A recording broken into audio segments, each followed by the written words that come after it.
Good morning, everyone. Welcome to podcast number 11. Today's SmartKnowledgeU podcast is brought to you by audible.com, where you can download over 150,000 titles for your iPhone, Android, Kindle, and MP3 player. You can get a free audiobook download and 30-day free trial by visiting www.audibletrial.com/SmartKnowledgeU. You can download any audiobook of your choice for free just by visiting audibletrial.com/SmartKnowledgeU. And some of the books that are available right now are the latest Stephen King novel, an Elon Musk autobiography, and much more. Today, the companion audio book I'm suggesting to go along with today's podcast is called Be Awakened, Be Motivated, Be Successful. Nothing Beats a Fully Conditioned Mind by Matthew Porter. So I actually haven't not read this book or listened to it yet, but it's the topic is the same of today's podcast, so can't really say that I recommend it as I haven't listened to it yet, but it does go along with the subject material of this podcast. In addition, if you want to support us in helping to keep this podcast going, for free, you can search lulu.com, L-U-L-U, or amazon.com for my book on how to analyze the global monetary system and global banking from a critical perspective, and buy my book titled The Golden Gift. Actually, that's not even going to help keep this podcast going for free because I am donating those proceeds and have been and will continue to donate the proceeds of all purchases of The Golden Gift to select orphanages that I work with. Okay, let's get started today with the topic of podcast number 11, Why Society Suffers Conditioned Aversion to Truth.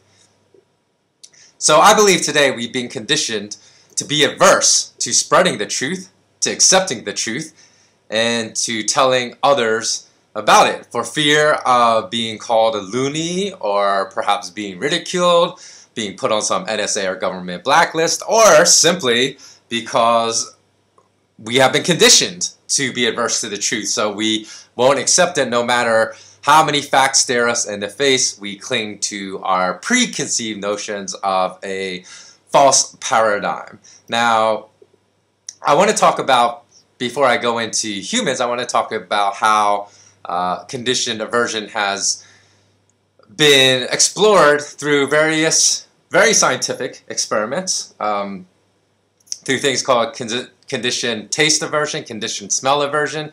Conditioned taste aversion is basically something that happens when an animal associates the taste of a certain food with symptoms caused by a toxic, spoiled, or poisonous substance. So generally, taste aversion is developed after ingestion of food that causes nausea, sickness, or vomiting, and all of us as human beings have gone through that because I'm sure all of us have had one experience with food poisoning in our lives. And I remember one time I had a particularly bad bout of food poisoning after I had eaten some shrimp. And I had to go, it was so bad, and I vomited so much and lost so much water and couldn't even keep down water when I drank water to try to hydrate myself because I knew I was getting dangerously hydrated, that I was so weak I couldn't even drive myself. So I had to call a friend. She drove me to the hospital, and when I got to the ER, I required 2 IV intravenous bags of saline solution to get rehydrated where I started feeling normal again. Now, to this day, actually, I know that you can ingest something, I believe it's up to 48 hours prior that would cause that food poisoning. But since I eaten shrimp as my last meal, I could not eat shrimp for almost an entire year because I associated that shrimp with getting food poisoning. So it's a conditioned taste aversion. Now, the interesting thing about this, and I want to talk about how this relates to human beings because I saw a couple of interesting articles today, and one had to deal with the prescience of political cartoons published in the 1900s that excoriated the bankers that formed, the private bankers that formed the private, not government, banking cartel, although I still meet people today incredulously that still think the U.S. Federal Reserve is a government branch and have no clue that it's a private banking cartel run by private bankers for their private benefit to the detriment of all of humanity. So, and anyways, this private banking cartel called the U.S. Federal Reserve, established in 1913, bankers established that to control and manipulate the nation's capital markets to make easy money for themselves with practically zero effort.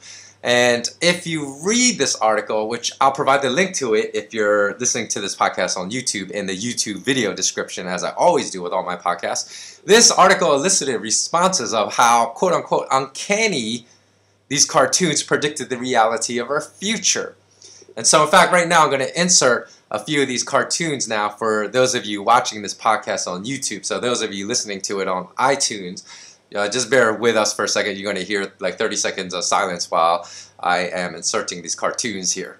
So let's look at some of these cartoons. One says, justice must be impartial. One side, foolish labor leader, guilty of conspiracy to violate U.S. law in chains and in prison garb. The other side, an impeccably dressed fat cat banker, says 40,000 bankers guilty of conspiracy to violate U.S. law, obviously not going to jail. So we see, as it is today, it was 100 years ago. Only difference, people knew 100 years ago that bankers could commit as much crime as they wanted and never go to jail. Here we see another political cartoon depicting New York Stock Exchange. It calls it a fixed Monte Carlo, no price quotation genuine, all artificial fraudulent prices. So just as it is today, again, we didn't need dark pools and high-frequency trading algorithms for bankers to fix stock markets. They were always fixing them. Okay, so you saw those cartoons, and if you actually paused them and read the captions in the cartoons, again, most people think how prescient and uncanny that these cartoons predicted the future, just like George Orwell's 1984, or Aldous Huxley's A Brave New World, and so on. But there is really nothing uncanny or prescient about these cartoons at all, although many believe them to be. The difference was, and there's a very distinct and significant difference, the difference was 100 years ago, nearly all of society held a distrust for bankers because they understood their systemic criminality. Whereas bankers have done such a fine job of purging all monetary and banking truth from all school textbooks and all history today, that if you speak monetary and banking truth today, the ignorant will call you a conspiracy theorist because they have embraced the banker lies and the banker false paradigms that they have promoted of the global banking and global monetary system.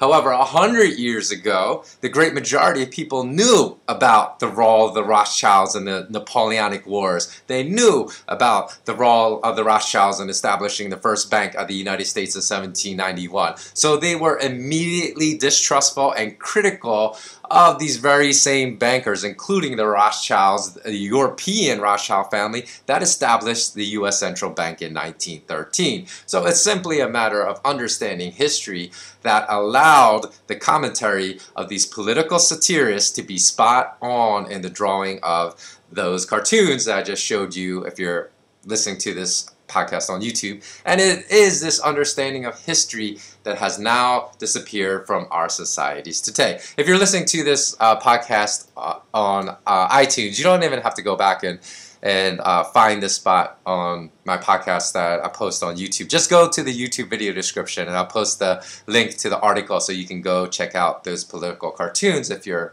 interested and I've piqued your interest.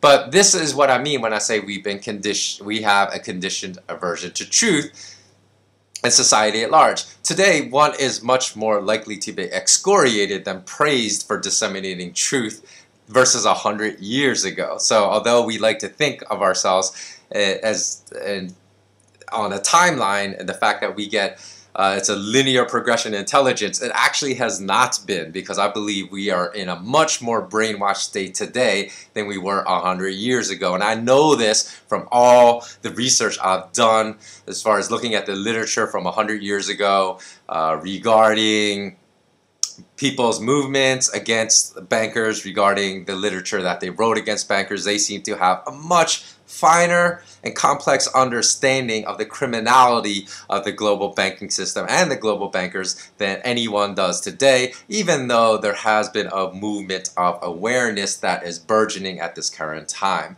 And in fact, I've had many experiences with people's aversion to truth, and especially in the financial and banking world, given that I've been blogging for 10 years now. And when I first started blogging about how bankers were manipulating gold and silver prices 10 years ago, people frequently ridiculed my assessments, even though they were backed by truth and facts.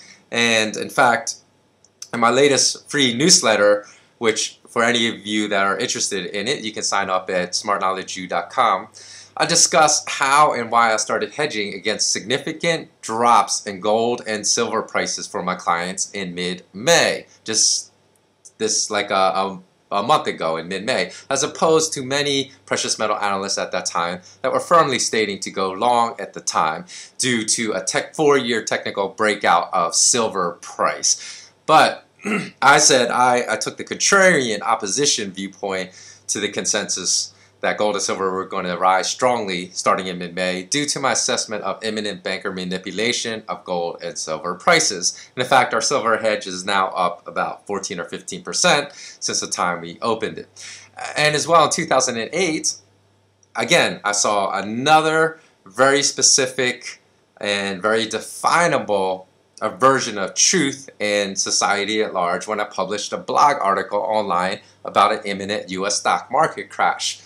And in fact, the U.S. stock market crash did precipitate just 18 trading days after I wrote that article, and it didn't stop until it lost nearly 50% of its value. But still, here was the immediate reaction. I'm going to read you some of that immediate reaction when I published that article. Remember that what I predicted came true just 18 trading days later, so it's not like it came true a year later or 2 years later.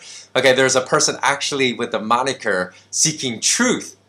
In his moniker, Seeking Truth, Ted66, stated, quote, "There is no crash now or anytime soon, period," end quote.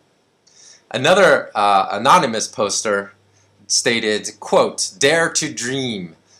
U.S. dollar stock market will crash if export markets decline. This is very unlikely to happen over the next 5 to 10 year period. I see the market fairly, if not undervalued at this time." End quote, meaning that he thought the market would go up significantly higher. At that point, I wrote that article, although I said again, it crashed just 18 days later. And then someone else that called himself or herself Sage Knot was actually responded very angrily to my article about the truth that I saw and the facts that I saw. Writing, quote, "Has it ever occurred to the author that sometimes the messenger deserves to be shot? Maybe he's too young or lazy to research the major difference between this recession-like drop versus previous recessions." So it says, "It matters, Kim. Trust me, it matters." Exclamation point, end quote. So the insanity of these comments is exposed by the fact that the angry person, whose comment I just read, stated I should be shot for stating that the U.S. stock market was about to crash, even though it did precisely this just 18 trading days later. And it's even more absurd that he stated I was too lazy to research the markets, when in reality I put in an inordinate amount of time in researching that article to bring the truth to the public. Now, in a very unpopular contrarian call, but it ultimately was the truth. So how do people, what I want to explore in this podcast is how do people become conditioned to become adverse to the truth? And I want to, again, go back to my opening thought in this podcast, in which I said I wanted to discuss some experiments that have been done by biologists regarding animals, regarding the observation of animal behavior. Now, blackbirds in Southampton in the UK were known to have learned to open milk bottles, and because the cream would rise to the top, they could stick in their beaks and then drink the cream off of milk bottles. And I'm almost positive I read this in a book by Tom Hartman.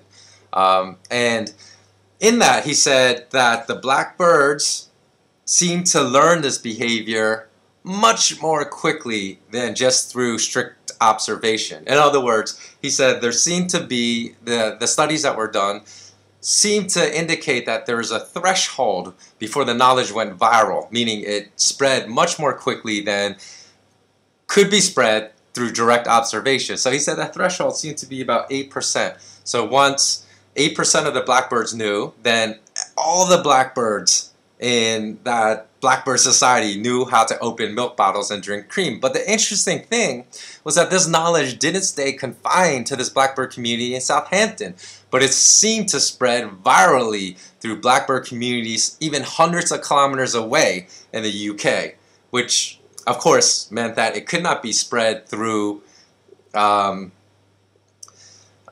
just through direct observation, but seemed to be spread through some universal energy, some knowledge that is held in the universe. Now, I know a lot of you guys say, hey, that sounds like so new agey and way out there, but there is a lot of scientific evidence that the scientists have not yet been able to explain how this is passed on, because it doesn't seem to be genetic, so it's different than, say, like a sea turtle that knows a hawk may or an eagle may come eat it, so it's immediately fearful of a shadow of a large predatory bird and wants to get to the water as quickly as possible. It's different than that kind of that knowledge that's passed on through genetics. So there's evidence known as well that not only can knowledge, like the blackbird knowledge of how to open up milk bottles and drink cream, that not only can knowledge be spread at viral rates in animal societies, but aversion can as well. Now let me tell you another experiment that's very, very interesting. There are rats, scientists took rats, right, and they conditioned them to react negatively to a citrus smell. But it was not a citrus smell they would encounter in normal life, because it was an artificially scent manufactured in a lab that did not exist in nature. So the rats could have no genetically conditioned fear or affinity for this citrus smell, because it's not one that existed in nature. Now what they did is they took this rats, and every time they released this artificially manufactured scent, citrus scent, they shocked them on their paw. So obviously these rats became conditioned to become averse to the scent of that artificial citrus smell. But the interesting thing was that then they bred these rats to yield rat pups. Now, in these rat pups, they discovered that they took these rat pups away from their parents, so they could not observe any of their behavior, cannot see that their parents were averse to this citrus smell. They discovered, without ever shocking these rat pups, that just releasing the scent of the citrus smell elicited the same type of aversion that they observed in their parents, who were given electric shocks every time they released the citrus smell. So in fact, they said the knowledge of that aversion actually was passed on to offspring, which is really interesting. So I've stated many times, for those of you that have been following my videos for the 4 or 5 years I've been making them now, is that bankers have understood and have studied psychology. I've always stressed the importance of understanding psychology if you want to be successful in investing, because bankers manipulate psychological principles all the time to manipulate people's investment decisions. And if you do not understand the basic, not even basic, but sometimes very complex psychological principles, then you cannot really make sure that you build up an immunity to this type of psychological manipulation. So for example, bankers have studied Skinnerian operant conditioning, and they have studied the Hegelian dialectic, they have studied operant-based stimuli, much more so than the general public. And I think they understand that human beings can be conditioned to be averse to the truth, and this is what they have accomplished with the larger part of society today. In fact, I've discussed these topics in great detail in my coming Smart Wealth Academy online education program, which I hope to release by the end of this month. So if you're interested in these kind of topics, you can learn more about it by, again, going to www.smartknowledgeu.com and downloading our fact sheet on the Smart Wealth Academy. But in any event, I want to get back on topic. I believe that bankers have conditioned us from a very young age to be adverse to the truth, especially banking and monetary truth. And that is why viewing political cartoons about bankers from the early 1900s, when this was common knowledge with society at large back then, is now shocking to us. Historical documents tell us that none of these cartoons were shocking to the people in the 1900s. Again, because as I stated, it was common knowledge back then. So in a sense, we have become more ignorant over time because our beliefs have been manipulated by those in power, or the TPTB, as some people like to call them, the powers that be. Some will argue, yes, we have become more stupid over time, but I argue that's not really stupidity, it's that we've been conditioned much more so over time, and we've been conditioned to become averse to truth. Bankers likely understand the transfer of knowledge that seems to occur through other processes than just learning.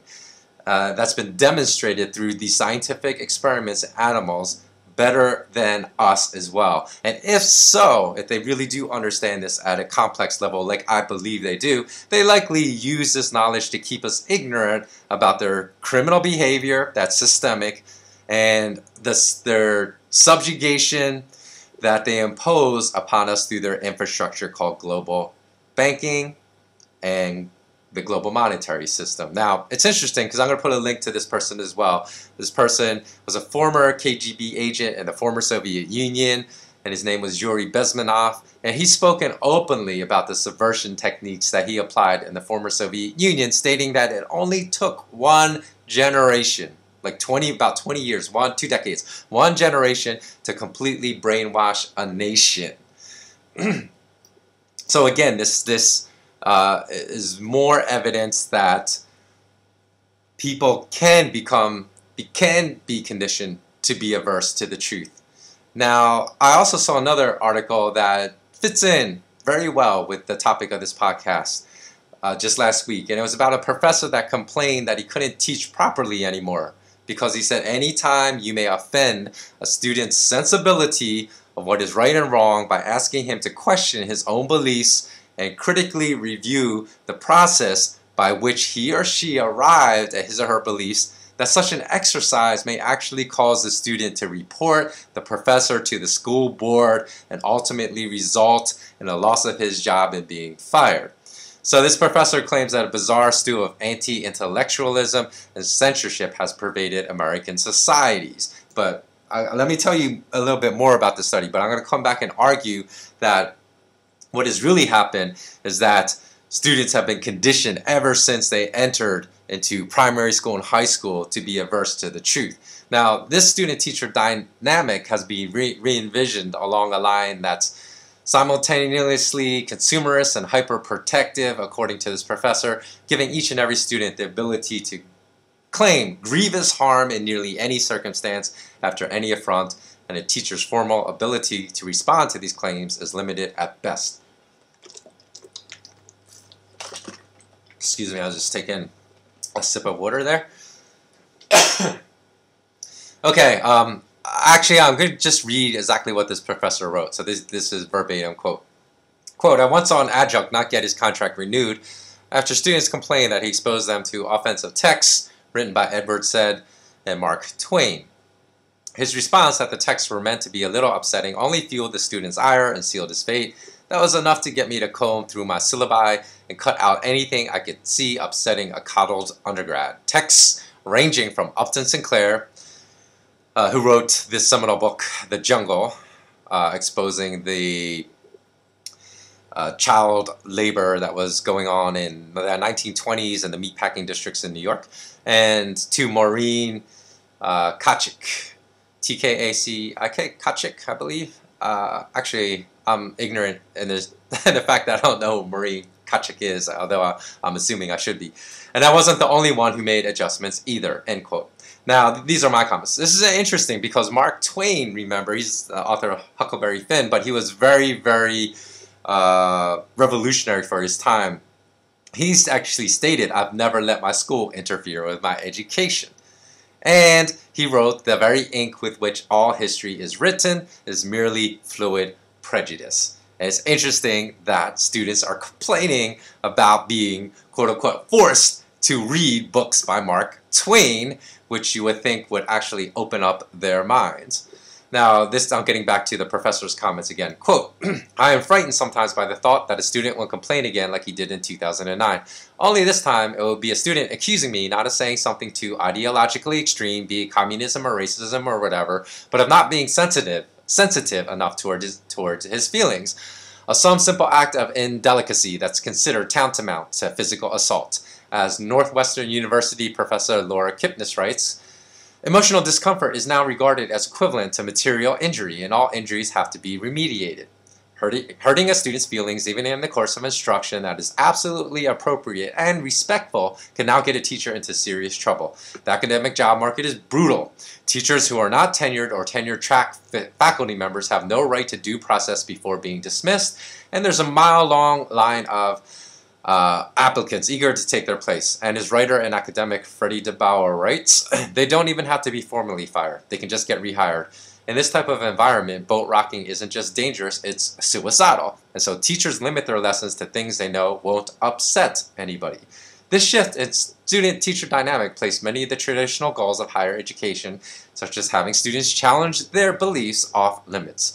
While I used to pride myself in getting students to question themselves and engage with difficult concepts and texts, I now hesitate. What if this hurts my evaluations and I don't get tenure? How many complaints will it take before chairs and administrators begin to worry that I'm not giving our customers, or students, pardon me, the positive experience they're paying for? 10, half a dozen, 2 or 3? The current student-teacher dynamic has been shaped by a large confluence of factors, and perhaps the most important of these is the manner in which cultural studies and social justice writers have comported themselves in popular media. I have a great deal of respect for both of these fields, but their manifestations online, their desire to democratize complex fields of study by making them as digestible as a Thank God It's Friday sitcom, has led to adoption of a